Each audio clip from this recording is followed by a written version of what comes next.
interés mundial.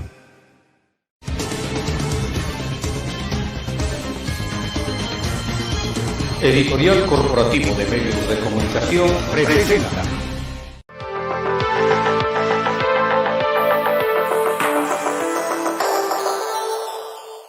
¿Qué tal? ¿Cómo están? Con el gusto de saludarles, su servidor y amigo Cornelio Marlín Cruz.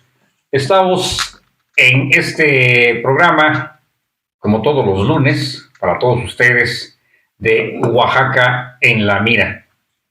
Y mira nada más cómo ha venido, pues, ahí avanzando nuestro programa. Ya es hoy el noveno programa, no, es la novena entrada. Y lo que era en su momento, pues, el pensamiento de un proyecto, pues aquí estamos, ¿no? Con sus ires y venires, con sus comentarios, con todo lo que tiene que verse. Así es de que aquí continuamos, Oaxaca en la Mira. Y mira nada más quién tenemos hoy de invitado, así como lo dice su servidor, un invitadazo, porque ya lo están viendo en pantalla, ¿no? Ya, pues ahora como no contamos con nuestro asistente, pues no hacemos acercamientos, pero ya los haremos, obviamente. Pero antes, quiero comentarles que le doy nuevamente la bienvenida a mi querido maestro y hermano Raúl Castellanos. Raúl, con el placer de saludarte nuevamente. Qué gusto, y además estar aquí con ¿no? Mi hermano y amigo. Con un invitadazo. Mi querido maestro, hermano, a quien lo admiro, respeto y he aprendido mucho de él, siempre lo digo y no me da pena decirlo porque luego hacen comentarios ahí. A mi querido hermano y maestro. Pero las buenas mañas, ¿verdad? Le has aprendido de las buenas. Bueno, mejor seguimos en el programa y luego lo comentamos. Es lo más conveniente. Muchas gracias por tus palabras. Y gracias por la invitación. Es broma, tú los das. Por supuesto. Y efectivamente nos da mucho gusto estar con Toño, nuestro querido. Ustedes ya lo están viendo. Verdaderamente un gran y extraordinario amigo. Sí, José Antonio Hernández Fraguas, quienes le tenemos un aprecio de verdad, y yo le agradezco la deferencia de su amistad a mi querido José Antonio desde hace muchos años, y por eso me atrevo a decir que como de repente le digo, Toño, bienvenido a Oaxaca en la Mira, porque mira nada más qué cosas vas a decir hoy. No.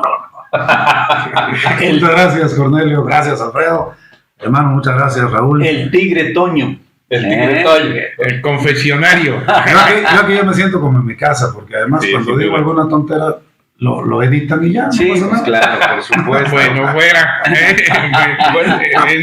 Lo que digas se usará en tu contra. Te leemos tus derechos. Muchas gracias, Y aquí continuamos en Oaxaca en la Mira, en la historia detrás de la historia, y un poquito más, ¿no? El programa pasado tuvimos muy excelentes comentarios con el invitado que tuvimos vía telefónica, pero no solamente lo hacemos vía telefónica, sino también en vivo y a todo color. A quienes nos están viendo, quienes nos están escuchando a través de Radio Superación, por supuesto también, ahí estamos. Y pues aquí está, José Antonio Hernández Fraguas, un verdadero amigo. Y por allí a mi asistente le digo que no importa que se vaya la imagen ahí en el equipo, todo el mundo sigue trabajando, ¿no? Son las ventajas de ahora de la tecnología, ¿no? Antes les decía yo, como a veces les comento, y he tenido la oportunidad de que me han brindado, valga la redundancia, la oportunidad de dar algunas conferencias en relación a lo de la radio. Les decía yo, no, que si nos hicimos en la radio teníamos como 8 equipos y nos volvíamos locos, ¿no? Con los LPs no, ahora nada más que se fue esto, sí, nada más hazle clic. Y como ahorita le acaba de hacer, nada más le puso el dedo, ¿no? Pero le puso el dedo en buen plan. No como quienes a veces levantan el dedo y bueno, ¿no? O te marcan con el dedo. O te marcan con el dedo. Raúl, hermano, por favor. Bueno, realmente, qué gusto de estar todos reunidos y, por supuesto, ya le dimos la bienvenida a nuestro invitado. Hemos venido haciendo toda una serie de comentarios, de análisis, de anécdotas, de recordatorios de cómo se han ido dando las sucesiones gubernamentales en el estado de Oaxaca. Y pues hoy toca analizar la de Ulises Ruiz, porque como suele suceder, aunque hay algunos que luego no lo entienden, un sexenio dura 6 años y 7, uno más, que es el más complicado, pero hasta ahí se acaba. No es toda la vida, ¿no? El poder no es para toda la vida, y bueno, todo lo que principia termina. Y aquí estamos para hablar de la sucesión de Ulises Ruiz, quiénes fueron los actores principales, quiénes son los que se mencionaban en aquella época como sus posibles sucesores, Entiendo que en esa sucesión de Ulises estuvo muy mencionado Fito Toledo, que era senador, obviamente José Antonio Hernández Fraguas, Jorge Franco también, que hasta ese momento era secretario general de gobierno, entiendo. Eviel Pérez Magaña, que finalmente fue el candidato. Entiendo que también Irma Piñero. No, ella estuvo en la anterior. Jesús Ángel Díaz Ortega también. Y bueno, finalmente Pepe Toño Estefan también en la sucesión de Martín Vázquez, ¿no? Martín Vázquez, cierto. Martín, sí, ¿no? Claro. Sí. Y finalmente, bueno, el candidato fue Eviel Pérez Magaña. Y en todo ese contexto, pues se dieron muchos sucesos que culminaron con la primera derrota del PRI en Oaxaca. Así fue. Aun cuando hay que recordar que la votación de Biel ha sido hasta hoy la más alta en una elección de gobernador que ha obtenido el PRI, pero aún así el candidato de aquella coalición, pues se le dieron las circunstancias y lo superó por un número reducido en el contexto de los porcentajes de votos, y tenía el apoyo además del PAN, tenía el apoyo de Convergencia. Es decir, bueno, se le alinearon los astros. El tema también creo que fue importante, o contó el magisterio, que venía además muy confrontado con el gobierno de aquella época por el tema del 2006. Entonces se dieron todas esas circunstancias y así fue. Pero bueno, vamos a los detalles. ¿Qué recuerdas tú? El hecho como en una primera etapa del gobierno de Ulises Ruiz, todo parecía indicar que el proyecto, que el delfín natural, el candidato natural, era Jorge Franco, ¿no? Es decir, sobre todo que capitalizó la ausencia del gobernador. Eso le permitió, mientras el gobernador Ulises Ruiz pues grillaba, hacía política, hacía acuerdos en la Ciudad de México a nivel nacional, pues ese espacio pues lo aprovechó muy bien Jorge para crecer, para hacer acuerdos, para hacer compromisos, en fin. Pero bueno, pues hubo sorpresas. Una gran sorpresa, ¿no? Vaya sorpresa. Eviel no estaba en primera línea en ese momento, creo, ¿no? Todavía no. Yo creo que más que Franco, los 2 primeros años con una gran intensidad, Fito Toledo. No, bueno, como senador, ¿no? Todos presumíamos que Fito era el proyecto. Fito estaba concentrando un buen número de aliados, ¿no? Tan es así que fue el candidato al Senado, claro, con una clarísima intención de proyectarlo. Y fue candidato al Senado con un extraordinario suplente, su afectísimo, atentísimo y seguro servidor. Claro, yo fui su candidato suplente, y fue la primera vez efectivamente que el PRI pierde. Sí. También la primera vez que aparece en la boleta Andrés Manuel López Obrador. Así es. Y ese efecto tuvo el famoso efecto Peje. Una consecuencia importante. Pero sí, yo a Jorge Franco no lo veía al principio. Al principio. La verdad, era Fito Toledo, todo era Fito. Yo era presidente municipal la primera vez que fui presidente, y había cosas que hasta Fito era el que me acompañaba en la inauguración de obras o algún tipo de eventos.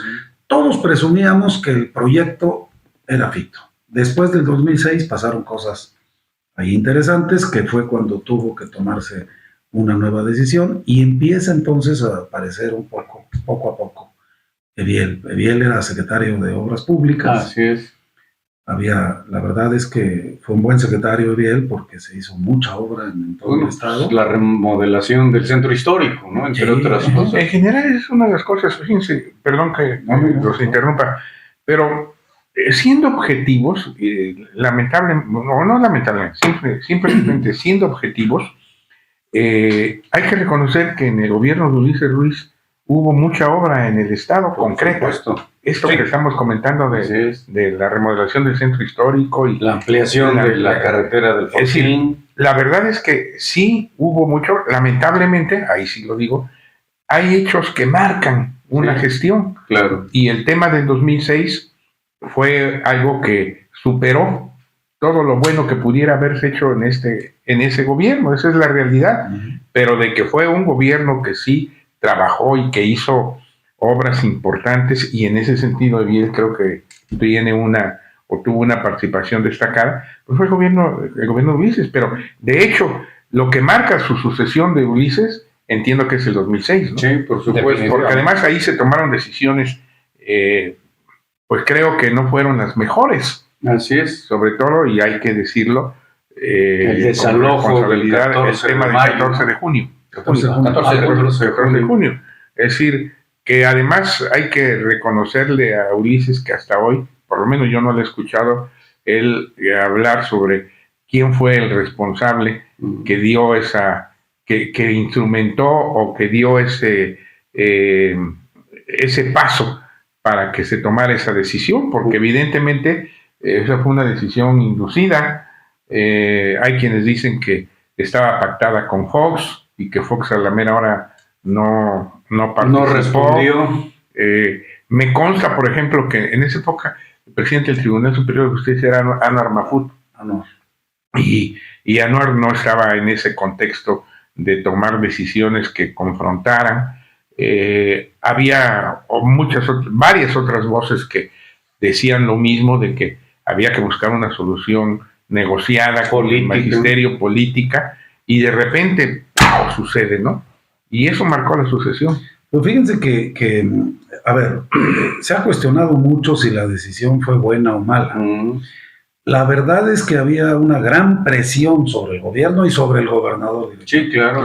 Yo era secretario de administración en el gabinete estatal y acompañábamos al gobernador a algunos eventos y la gente le decía, ya no soportamos, ya no aguantamos pues el sitio que se había hecho de todo el centro histórico, y ya por favor usen la fuerza.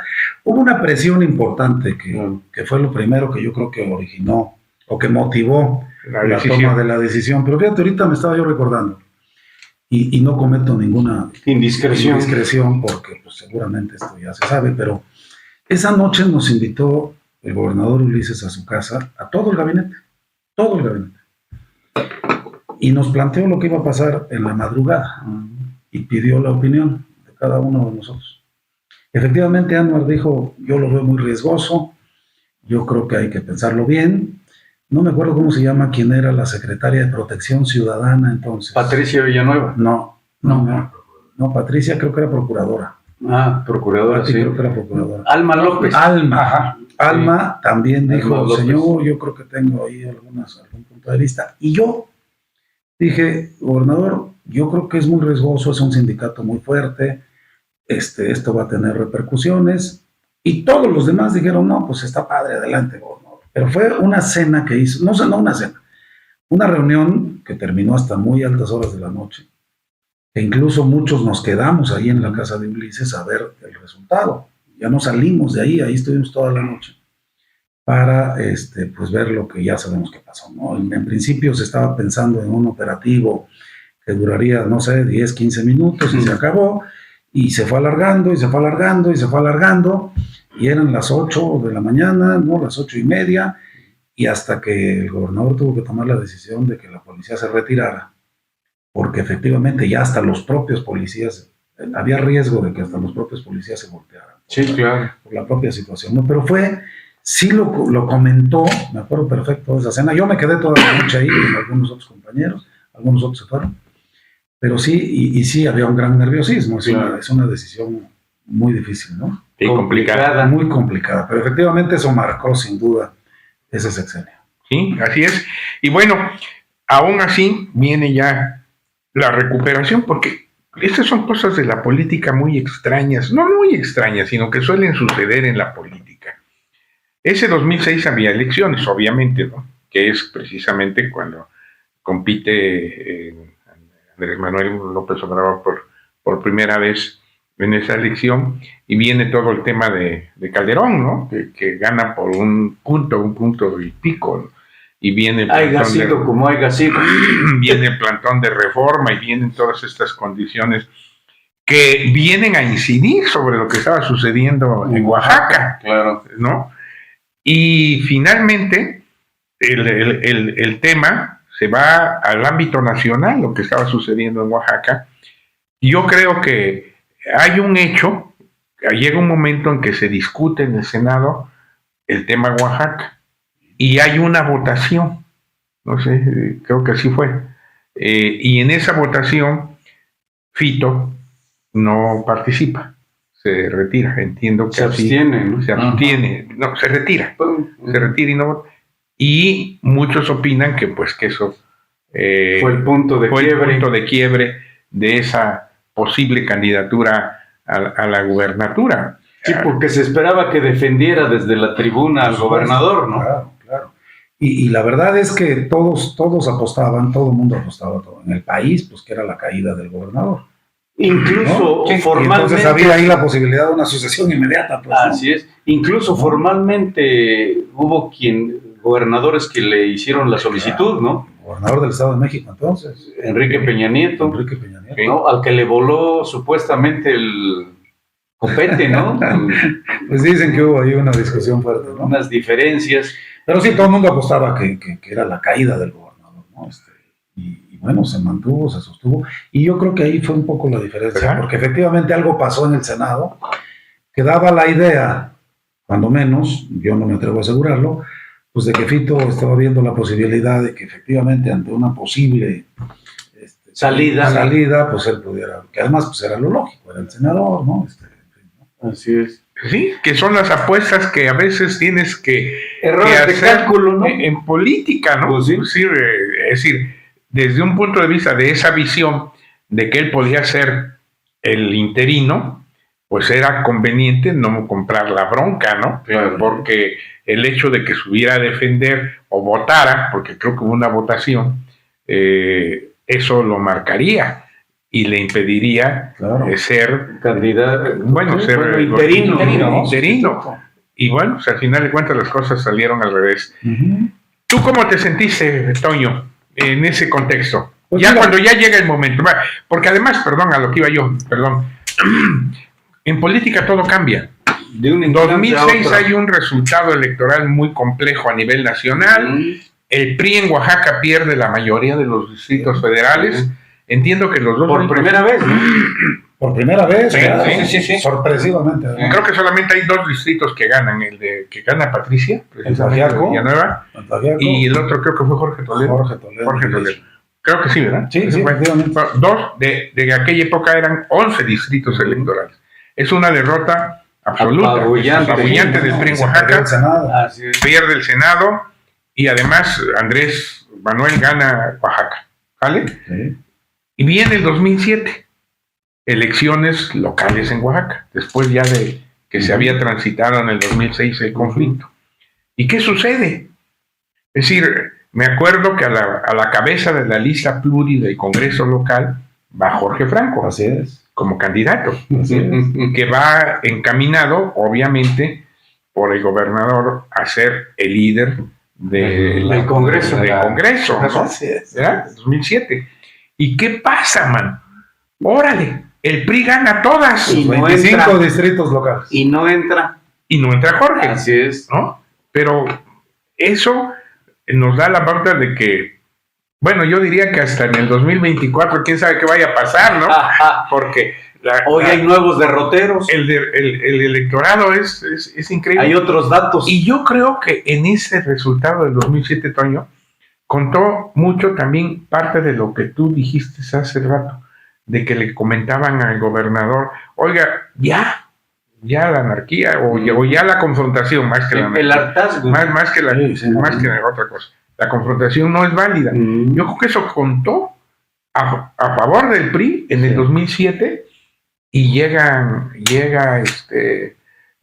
la victoria para el PRI. Entonces cambia todo el escenario. Es la primera vez que se empieza a hablar de que no estando Andrés Manuel López Obrador en la boleta, seguíamos ganando. Por supuesto. Porque en el 2006, estando en la boleta, nos había pegado con todo.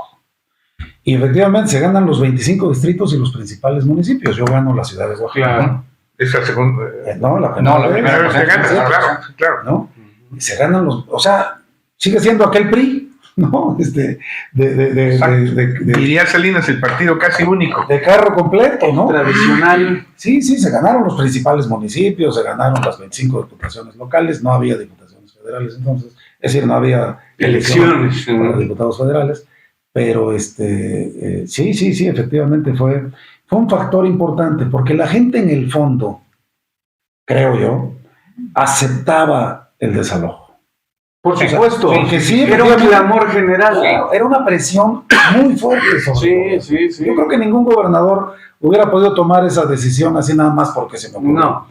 Yo creo que sí fue tal la presión que fue una decisión pensada, que no salió bien. Esa es otra cosa. Claro, pero pensada, y yo creo que la gente lo valoró, porque de alguna manera, y qué bueno que no cayó, como decían el gobernador, porque entonces sí hubiera sido algo muy desastroso. Se mantuvo bien, y además, debo decir, se mantuvo, y en ese momento empieza a desarrollar obra.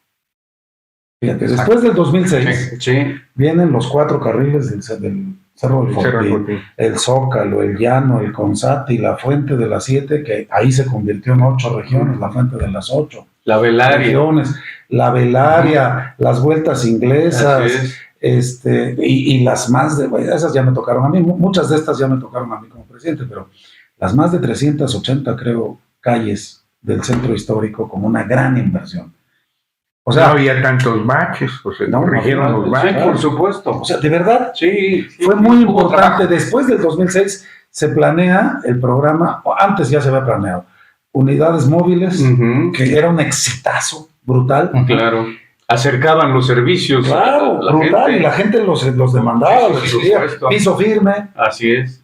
Alfabetización, que lo hizo Cipriano, era el responsable claro. de alfabetización. Eran programas que tenían muchos recursos y que estaban llegando a todas partes. La verdad es que el haberse mantenido en el gobierno permitió también este tipo de resultados nuevamente, ¿no? Ahora, Toño, hay una serie de leyendas urbanas, ¿no?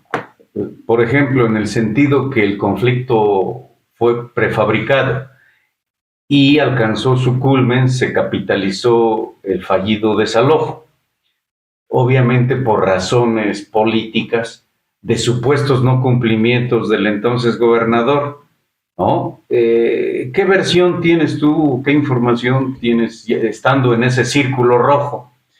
Mira, la verdad es que es una pregunta difícil porque cualquier respuesta es comprometedora. No, tiene que llevar una gran responsabilidad. Claro. En Oaxaca acostumbramos mucho a buscar al malo. Sí. Es el culpable de todo. Exacto. Y esa persona que tú te refieres era el malo entonces. Y se decía que estaba tratando de influenciar al interior ya del gobierno que lo había sucedido. Así es. ¿No? Y ahí hubo alguna diferencia, fue la salida de Irma Piñeiro de la Contraloría, Así es. la salida de Juan Díaz de Salud, y no sé, de Froilán, Abel o Froilán, de Froilán, en el IEPO, ¿no? Y parece que ahí hubo alguna diferencia. Sin embargo, en lo personal, yo no creo que esa diferencia haya motivado este tema que se planteaba, ¿no? De que se le provocó el conflicto y de que había que tumbarlo. Yo creo que no, porque ahí hubieran habido consecuencias más graves, mucho más graves. En un interinato hubiera sido la presión del gobierno de Fox, el secretario aquel Abascal, ¿no? Sí, el secretario de Gobernación, que estaba durísimo, ¿no?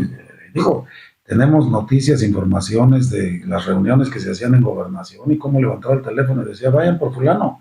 Ya, o sea, ¿no? Cosas así que hubieran sido muy graves. Yo no lo veo así, pero sí se generó esa situación porque hubo esas diferencias, ¿no? La salida de estos 3 funcionarios muy importantes generó seguramente algún distanciamiento, alguna diferencia ahí que habría que sí tuvo consecuencias, pero no creo que para el movimiento. Otra leyenda urbana que lo que motiva el malestar de los dirigentes de organizaciones sociales y que es capitalizado en esta supuesta maniobra perversa es el cierre de la llave de muchos millones al año que pues se le cortaron y que finalmente permitió el surgimiento de la Asamblea Popular de los Pueblos de Oaxaca, ¿no? Estás hablando de las organizaciones, se le cortó a las organizaciones. Sí, claro, organizaciones sociales, sí. Sí, pero sí, mira, hay muchas cosas que se han dicho. Yo creo que estando en la silla del gobernador habrá que conocer su punto de vista para... O esperar, ¿no?, que escriba sus O memorias. esperar que escriba sus memorias. Hay muchas, efectivamente, muchas leyendas urbanas. Pero lo que sí es cierto es que sí hubo una diferencia, alguna especie de distanciamiento, ¿no? De ruptura. No sé si llegó a ser ruptura total, pero sí hubo una diferencia. Y bueno, pues cuando surgieron las cosas, se empezó a buscar al culpable, y había un culpable, pues que te digo, en Oaxaca somos muy dados A buscar culpables. a buscar el malo, ¿no? Ahora, en ese sentido también, pues cuando animales políticos por antonomasia se confrontan, pues hay jugadas extraordinarias, ¿no? De 4 bandas.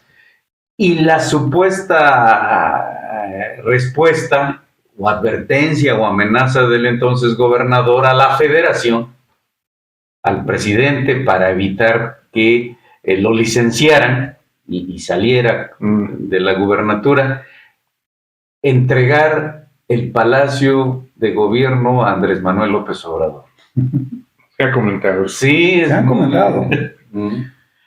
Mira, yo creo que Ulises jugó todas sus cartas. No, entonces estaba obligado a hacerlo, ¿no? Y si en ese contexto, tampoco a mí me consta, como lo dice Toño, Claro. hay cosas que no nos constan, aunque se digan, Claro. pero sí se comenta mucho que Así hubo es. Esa amenaza. ese planteamiento. Pero la verdad, yo creo que jugó bien, Tan jugó bien que Aunque- se quedó. aunque también tengo que decirlo, y no lo hago hoy, se lo dije a él personalmente. Claro. Creo que quienes estaban cerca no le ayudaron en toma de decisiones después del conflicto. Por ejemplo, surge la APO. Había quienes le habíamos dicho al gobernador, antes de que reaccionen, anuncia una ley de transparencia, Claro. anuncia una Sí, serie sí, de por recursos, supuesto. anuncia una ley indígena. Amárrale ¿no? las manos. Quítales las banderas. Sí, claro. Sí. Y había otras voces que decían, no, ves, no hagas caso, ya sabes, ¿no? Porque también había mucha Te irresponsabilidad. refieres a la burbuja. Y a parte de la burbuja, y también había mucha irresponsabilidad, hay que decirlo con toda claridad. Decían, no, hombre, no pasa nada. Creo que se le pudieron haber quitado las banderas a esa naciente APO y hubiera sido menor el problema, Claro. pero bueno, Se dejó no se crecer. hizo, y entonces pues se agarraron todas las banderas de este lado, APO, y generó pues varios meses y años de conflicto. 7 meses de conflicto. Claro, Sí, fue largo. claro. Muy bien, pero ya llegamos a la sucesión. Así es. 2009, que es cuando ya está el jaloneo, ¿no? Ujú. Sí. ¿Cómo te sentías? Mira, yo tenía una más o menos buena relación con María de las Heras, que en paz descanse. Y tengo todavía muy buena relación con César Augusto Santiago, Con su esposo. su esposo. Y hoy me llevo muy bien con Rodrigo, su hijo. Y yo conocí las encuestas. Y yo vi cuáles eran los resultados. Y si se hubiera decidido por encuestas, realmente el candidato hubiera sido yo. No había una diferencia brutalmente ganadora, Claro. pero entre los posicionados, porque a mí me ayudó mucho el gobierno de Ulises en la presidencia municipal, Claro. por todo lo que se hizo, era muy Claro. mencionado. Había resultados. Fue una gran inversión Claro, en la ciudad de claro. Oaxaca, sobre todo en la ciudad de Oaxaca, que estaba destrozada. Así es. Fue una gran inversión. Cierto. Entonces yo tenía esos datos, yo los platiqué con el gobernador en su momento, con algunos otros personajes en el partido, y estábamos muy conscientes de que los números de los sondeos, Eran favorables. y además de María, que era una gente Seria, profesional. confiable para esto, Claro. me daban alguna posibilidad. Entonces yo tenía pues esa esperanza. En medio de esto les voy a platicar algo que hace ratito comentábamos con Raúl antes de empezar el programa. En medio de esto, bueno, yo siendo presidente municipal tuve como regidor a Memo Zabaleta, que también Sí. en paz descanse, que fue mi contrincante. Rojas, Zabaleta. Memo Zabaleta Rojas. Ah, Rojas. Que fue mi contrincante, él fue candidato por el PAN y se integró como candidato. Y Memo me empezó a plantear que nos juntáramos ahí un poco más con el PAN y con el PRD. Una alianza naciente. Y entonces, de repente me invitan a una comida en México, en un restaurante en el centro, en el Mesón del Cid. Muy bueno, ¿eh? Y cuando yo llego a esa El comida, lechón es sabrosísimo. era yo presidente municipal, Claro. llego con Memo Zabaleta, ahí estaba Amador Jara, que era el presidente del PRD, estaba Carlos Moreno, que era el presidente local del PAN, y para mi sorpresa estaban dos amigos míos que fueron mis compañeros diputados, César Nava, que era el dirigente nacional del PAN, y Jesús Ortega, que era el dirigente PRD. nacional del PRD, en la mesa. Palabra de honor. Y entonces me dicen, oye, pues la muestra de que estamos sentados juntos es que vamos a hacer la primera alianza PAN-PRD y vamos a tener otros aliados. Pero PAN-PRD vamos a ir juntos en las próximas elecciones y Oaxaca va a ser una de las primeras, o la primera. Y la verdad es que solo hay una opción hasta hoy, y esa opción se llama Gabino Cue. Y entonces Gabino tiene una cercanía con Andrés Manuel y había ahí ya sus diferencias. Y entonces el planteamiento que traemos con la venia de quien tenía que traerla, ¿no? Que además era mi amigo. En el caso del PAN, Felipe Calderón. Sí, En el caso del PAN. era el Y presidente Ortega y fue ya mi tenía- compañero en la Y escuela. en el Felipe. PRD ya había diferencias graves Ya había con diferencias Andrés Manuel y la corriente de los Ortega. Ya se estaban separando de Andrés Manuel y obviamente pues, Calderón. Entonces, pues maestro, pues la propuesta es que seas tú nuestro candidato de la primera alianza PAN-PRD. Pues la verdad fue una sorpresa. No les voy a negar que sí me tentó, ¿no? Pues dices, oye, hermano, pues, esta es una gran posibilidad. Y a ver, espérenme tantito, pues ustedes me invitaron a comer, ¿no? Yo venía en otro plan. No me Y agarren bueno, en frío. Estuvimos platicando, pero fíjate, la dirigencia nacional de los dos partidos estaba Naranjo, venía acompañando Naranjo a Chucho, Chucho. y a César Nava venía, no me acuerdo quién, no sé si era Santiago Krill, la verdad no recuerdo bien, pero estaba la dirigencia local Y la y la nacional. dirigencia nacional haciéndome un planteamiento concretito, a mí yo solo. Y entonces les dije, oigan, pero a ver. Y yo no sé si fue un error o no, porque yo me siento muy contento de haber tomado esa decisión. Pues sí. Primero, les digo, yo conocía los números y yo pensaba que iba a ser candidato al PRI, o que podía ser candidato Claro. al PRI. Y segundo, les dije, a ver, ¿y Gabino cómo está? ¿Por qué no sentamos a Gabino en la mesa? No, dijeron no. Bueno, les dije, miren, Gabino es mi amigo, porque además todavía es mi amigo, pero en esa época éramos mucho más amigos, Claro. éramos integrantes del equipo de Diodro, cercanos en gobernación. Y les dije, a ver, si no está Gabino, no podemos seguir platicando, porque a mí no me gustaría alcanzar esto, que es lo más importante de mi vida, Claro. pero pasar sobre la espalda de un amigo, llegar sobre la espalda de un amigo.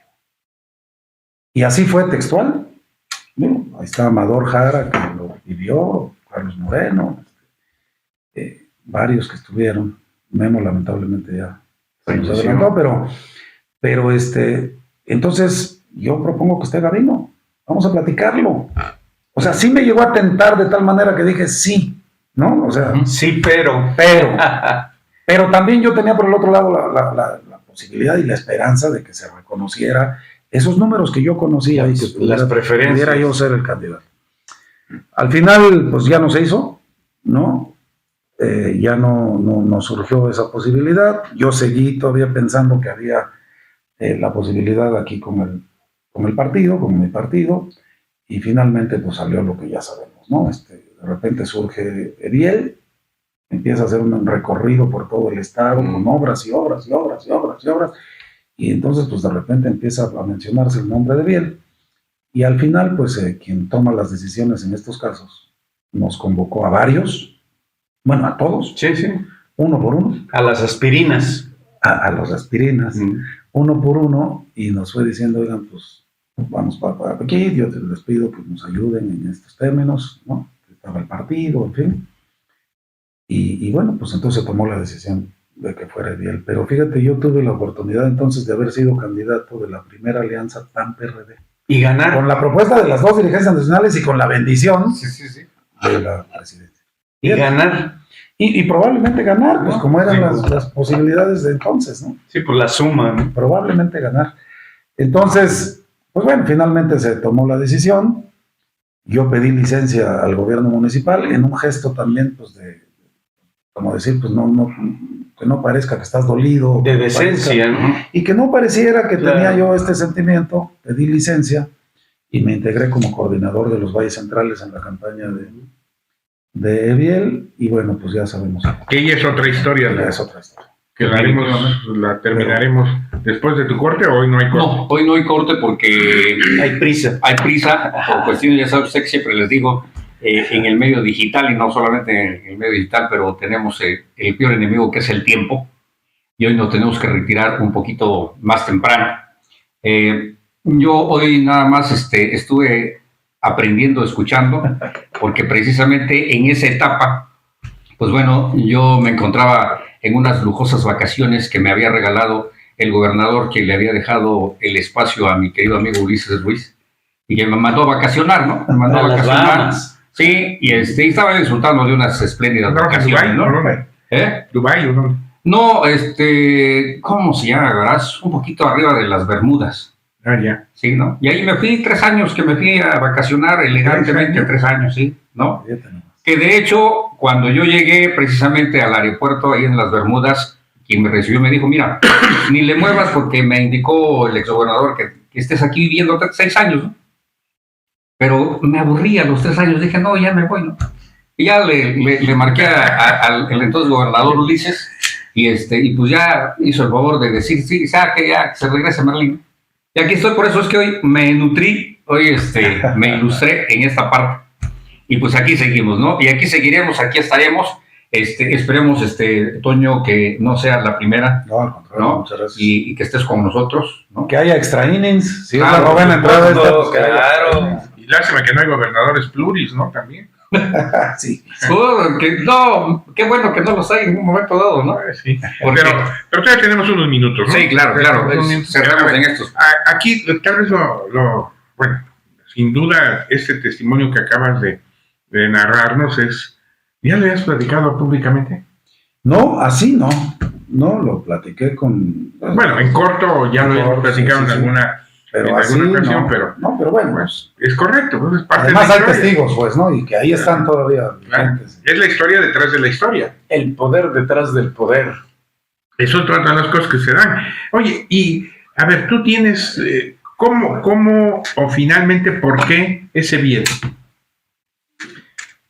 Mira, yo creo, y lo digo con todo respeto para mi amigo Ulises, creo que le era el más cómodo, Sí, claro.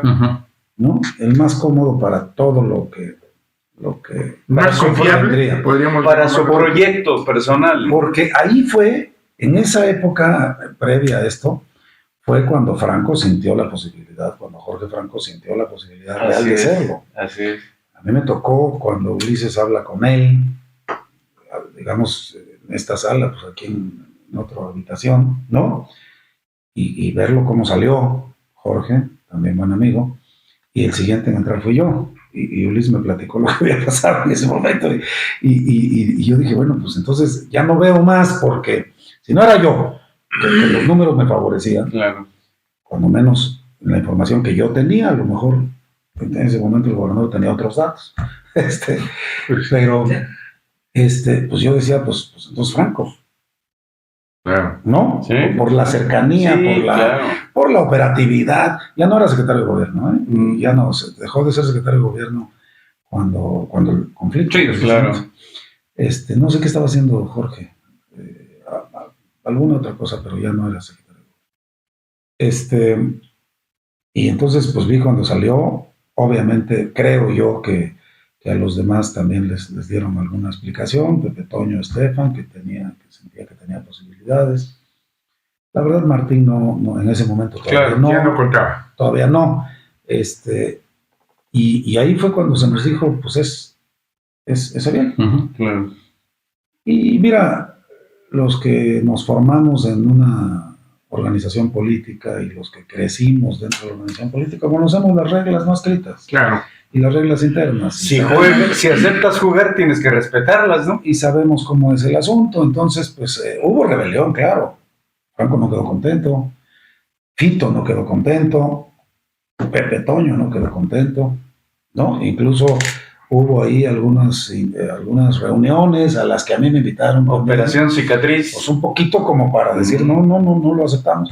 Pero finalmente se aplanó el asunto y yo decidí personalmente pues integrarme a la campaña. Aunque eso implicara pedir licencia en la presidencia municipal, que eso me dolió mucho porque pues ser presidente municipal de la tierra que naciste, pues es yo creo que... de la capital del estado. El mayor orgullo y privilegio. Es un honor.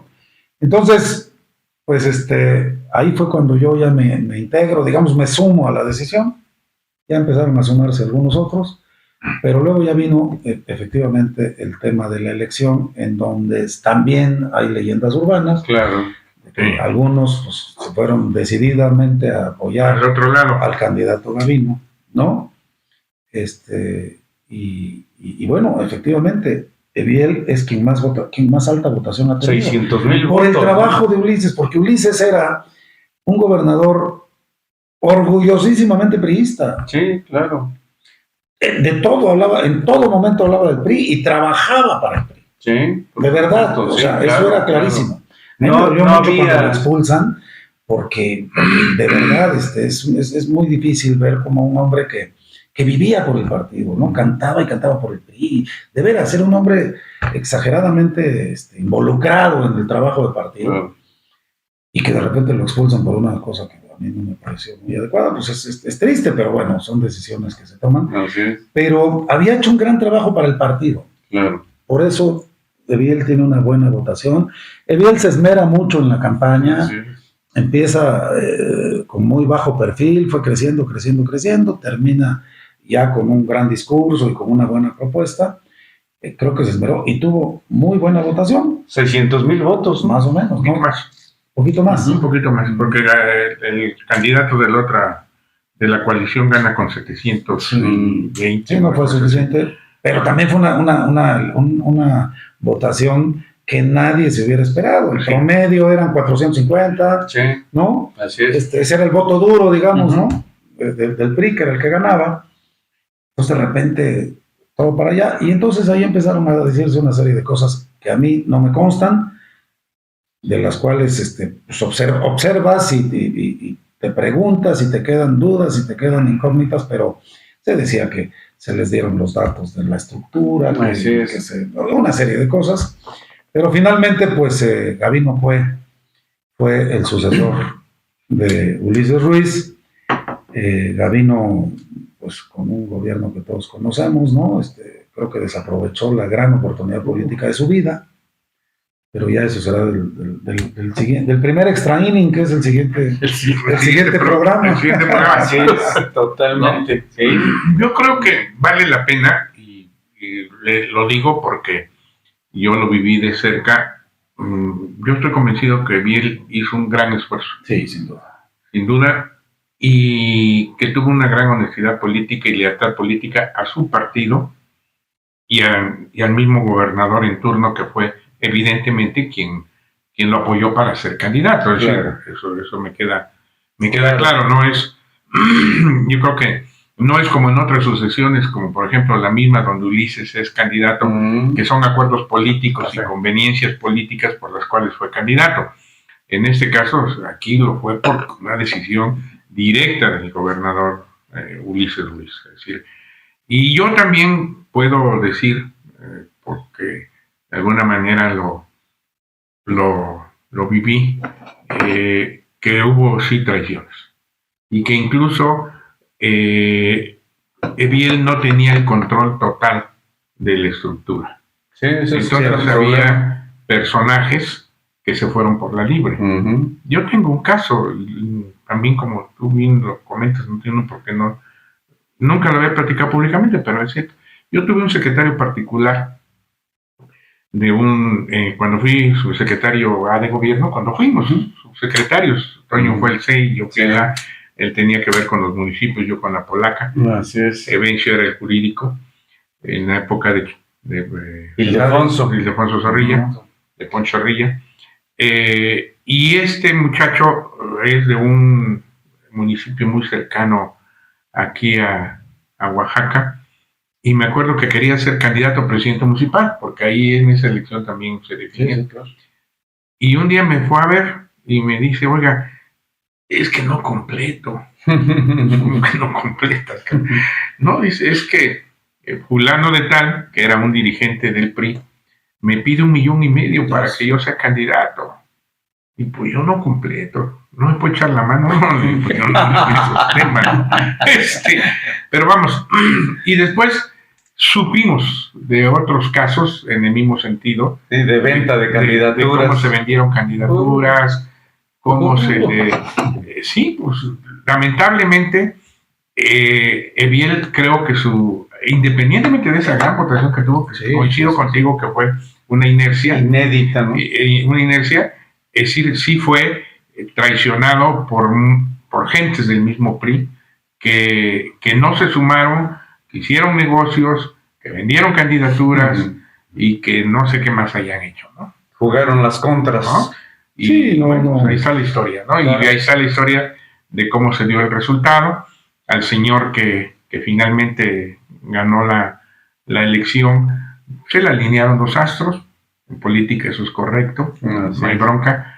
Y bueno, la historia tiene a cada quien en el lugar que le corresponde.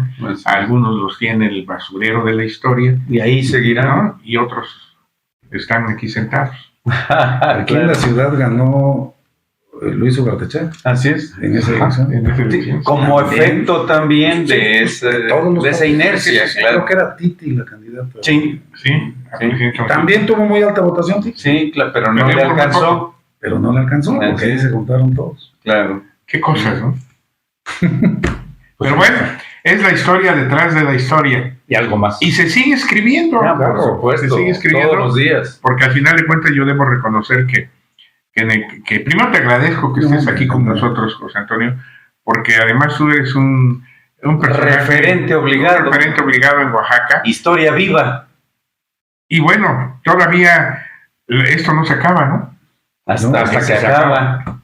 Y no se acaba a veces ni con la vida, porque finalmente una de las cosas que yo creo que hay que reconocerle a José Antonio Hernández Fraguas, y que yo siempre lo he dicho, cuando se está en política o en cualquier actividad, hasta en la personal, hasta en la familiar, uno tiene que pensar en la trascendencia. En la trascendencia. Claro. ¿No? Es decir, ¿cómo te van a ver ¿Cómo te van a recordar los bisnietos? ¿Cómo te van a recordar las otras generaciones? Claro.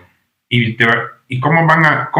y eso es real. Sí, van poniendo a los personajes en su lugar. Definitivamente. Y yo creo que José Antonio Hernández Fraguas es un personaje que sin duda va a trascender de la mejor manera positiva cuando sea el momento. Pero todavía va a dar mucha guerra. Espero, ¿no? En estos tiempos. Es un joven maduro. Pues así ¿no? Es que, al final de cuentas, la juventud es un estado de ánimo. Y ese es el tema, ¿no? Claro. Pero así fue la sucesión de Ulises, sí, cierto. Sí. Interesante. Independientemente de los otros factores.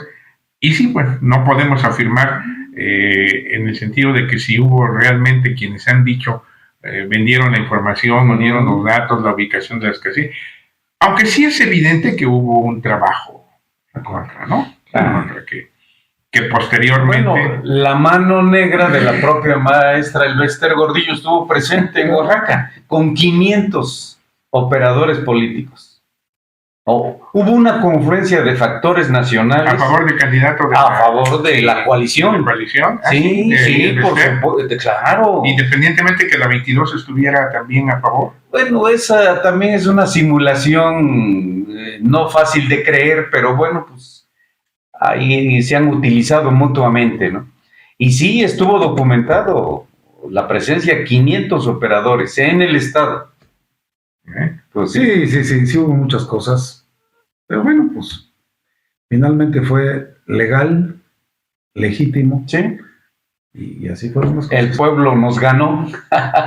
Pero Y yo terminaría, bueno, no terminaría, pero comentaría que debo reconocerle a Biel que tuvo una actitud serena y congruente cuando se dieron los resultados, porque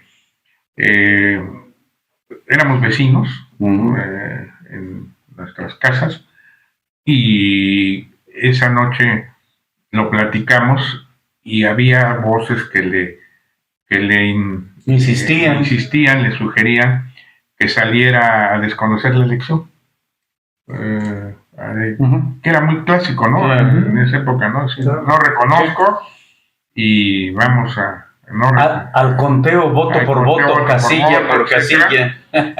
Y yo recuerdo que esa noche, estuvimos en su casa platicando, solamente Biel y yo, y ahí analizamos el tema y había todos esas sugerencias. Y él dijo, no, yo creo que hay que aceptar los resultados porque finalmente nos van a conducir a un estado de confrontación que no beneficia a Oaxaca y ni al mismo PRI y ni al mismo gobernador. Ya venimos de un conflicto anterior y creo que esa fue una actitud muy responsable de Biel, que se conoce poco, madura. Yo lo digo porque yo estuve presente. Es decir, fue una decisión que tomó él, solamente estando yo presente. Y de ahí se redactó el comunicado. Nos fuimos a la misión de Los Ángeles y ahí llegó él y con mucho... No debe ser fácil, bueno, no es fácil, yo también lo viví en algún momento, fui candidato años antes, en el 92, y no es fácil siempre reconocer las derrotas, pero sobre todo en este caso como el de Biel, pero tuvo una actitud muy digna. Y eso hay que reconocerlo. Y déjame agregar algo a esto que estás diciendo, muy rápido. Efectivamente estábamos en el Hotel Misión de Los Ángeles, ahí estábamos recibiendo datos, y era pues ahí el cuartel, ¿no?, de la campaña. El War Room. Ahí estaba la sala de prensa, en fin, ¿no? Y ahí estábamos cuando empezamos a recibir los resultados, y Gavino hizo en La Fuente un gran evento de celebración del triunfo. Temprano, a las 7, 8 de la noche tal vez. No más, las casillas se cerraban a las 6. Un gran evento. Y yo lo dejo ahí. Pero si ustedes buscan una foto de quienes venían encabezando esa marcha, porque pasaron frente a la misión de Los Ángeles, era obligado, burlándose. Si ven ustedes quiénes venían en esa foto, entonces se confirmarán muchas cosas. Sí, claro. Porque encabezando la marcha venían varios personajes que bueno, pues, venían contentos. Felices y contentos. Y se burlaban. En serio. Y bueno, pues, por eso es que es más encomiable la actitud de Biel, porque aparte de todo tenía el coraje de lo que estaba pasando, ¿no? Claro, sin duda. Y que se podría haber confrontado y haberse hecho muchas cosas. Impugnado, porque sí hubo elementos, ¿no? Mira, en toda elección siempre hay elementos para impugnar. Claro. ¿No? Hay desde el tema de los gastos de campaña, el tema de los funcionarios de casilla, de la manipulación, de la revisión, etcétera. Bueno, sabemos que eso puede ser, pero él no, él tomó la lección, reconocemos y vámonos a otra cosa, ¿no? Y mira, no le fue mal, ¿no? Claro. Finalmente secretario de Estado. No recuerdo yo otro oaxaqueño en los tiempos recientes que haya sido secretario de Estado. ¿No hay?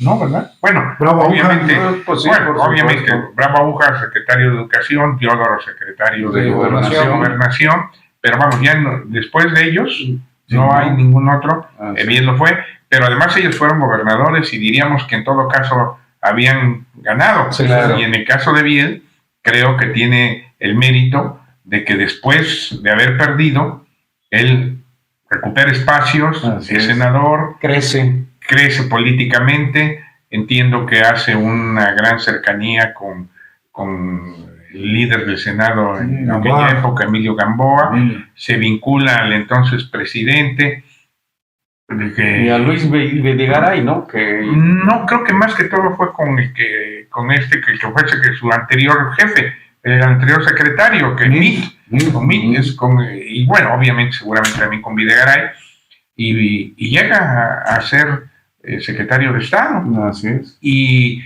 otro mérito creo que de Biel es que el hecho es de que aun cuando ha habido cuestionamientos al gobierno de Peña Nieto, pues a él yo no he visto en ningún momento que lo hayan involucrado en situaciones, ¿no? Entonces ahí está. Y mantiene sus buenas relaciones el gran Gabriel. Sí, iba a estar hoy con nosotros, lamentablemente tuvo un tema familiar que atender, pero así es la vida. Le enviamos un afectuoso saludo. Así es. Señor. Aquí estamos. José Antonio, verdaderamente un honor el haber tenido acá, y como lo vuelvo a repetir, ojalá que no sea la primera. No, hombre, encantado. Muchas gracias. Está el espacio. Con afecto. Gracias, Cornelio. Gracias, Alfredo. Gracias. Raúl, nada más comentar. Yo creo que un valor importante dentro de la política, además de ser profesional, estudiar y actualizarte y estar preparado para las cosas, es ser agradecido. Fundamentalmente. Yo he tenido la fortuna de trabajar con varios gobernadores y a todos les reitero mi aprecio. Y reconocimiento, especialmente a Alejandro Murat, mi aprecio, mi agradecimiento, mi reconocimiento, porque nos han dado la mano. En ese sentido me tocó vivir esa sucesión con un papel medianamente cercano, porque yo no era parte de esa burbuja, pero medianamente cercano con Ulises, y también mi agradecimiento y mi reconocimiento, como lo tengo con todos los que me han dado la oportunidad. Así es, sin duda, ¿no? Sin duda. Definitivamente. Pues aquí estamos. La historia detrás de la historia detrás de la historia, y algo más, y sobre todo con quienes lo han vivido, lo viven y lo seguirán viviendo, que no es lo mismo el de los decires, ¿no? O el que pues por ahí me dijeron, o quizás lo supe, sino quienes lo vivieron. Y ese es uno de los puntos en que Oaxaca en la mira cómo nos la gastamos. Así es de que hoy no hubo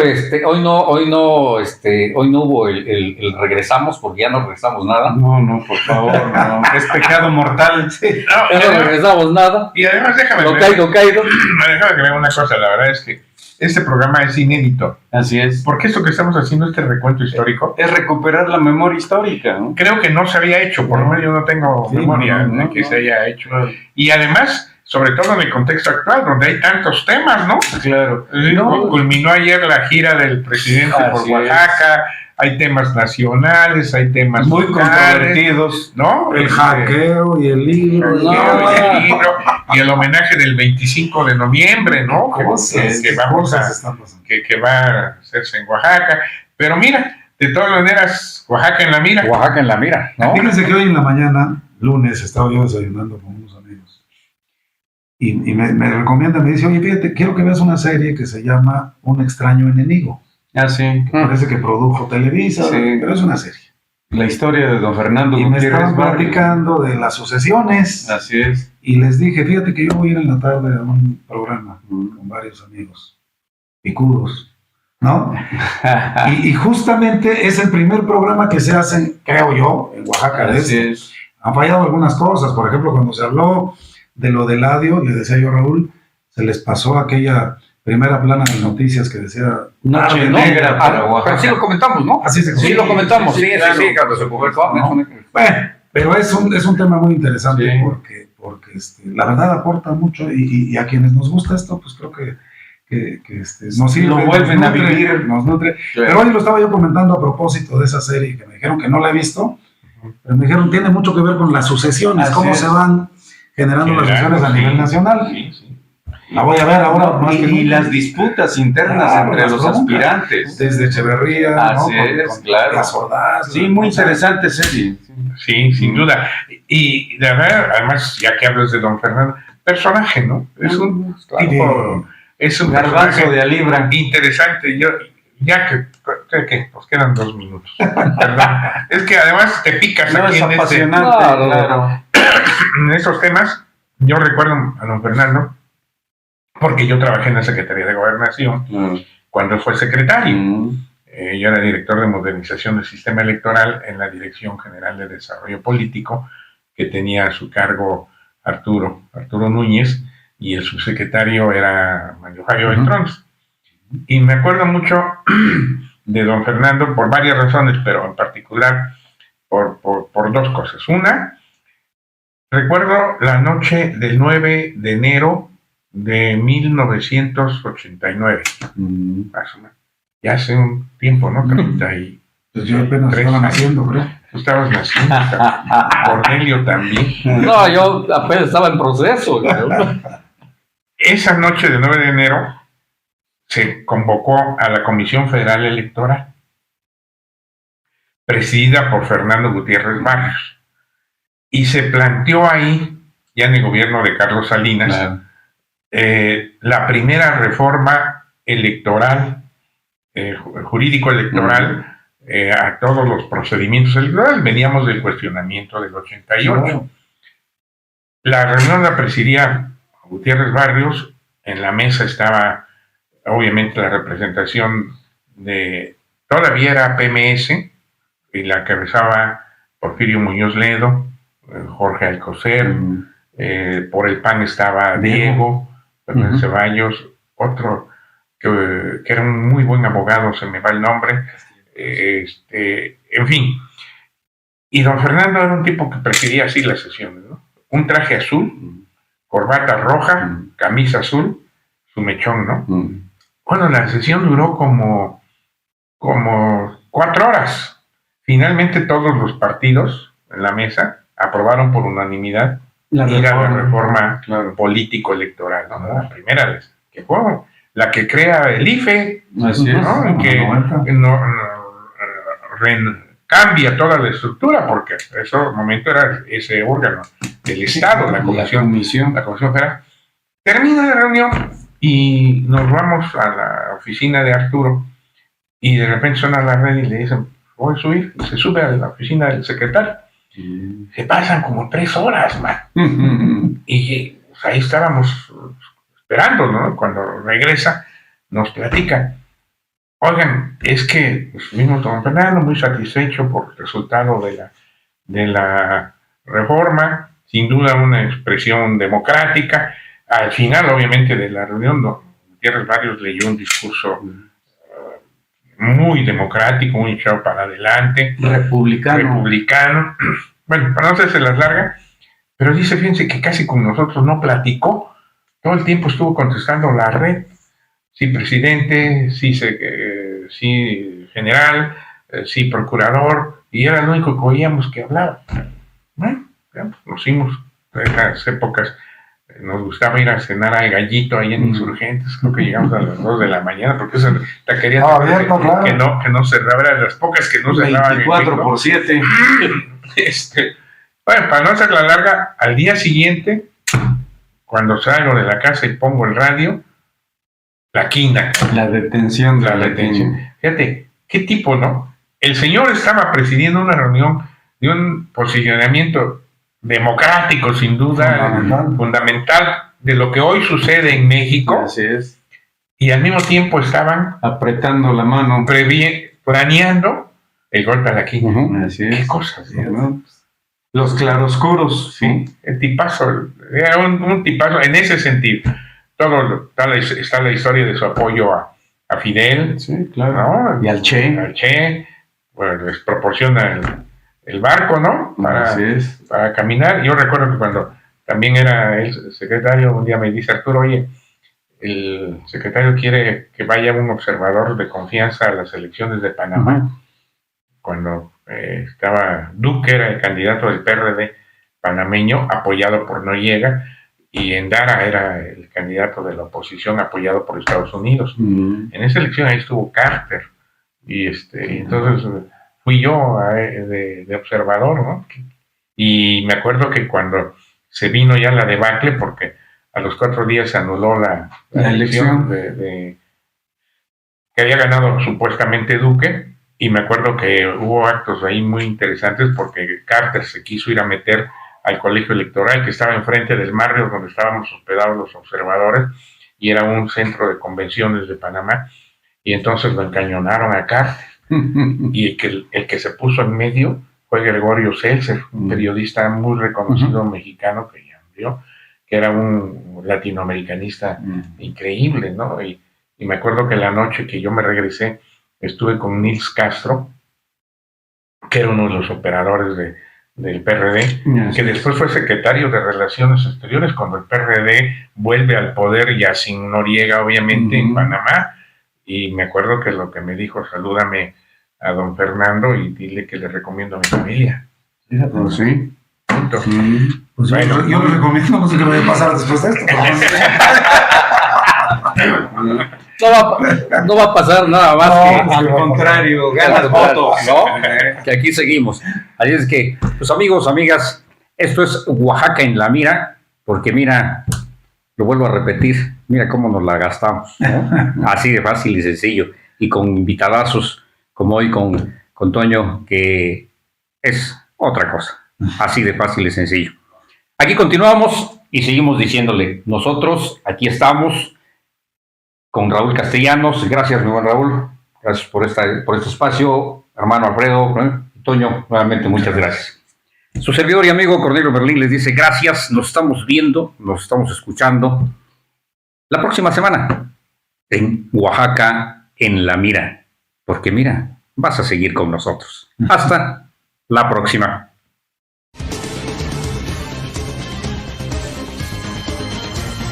Editorial Corporativo de Medios de Comunicación presentó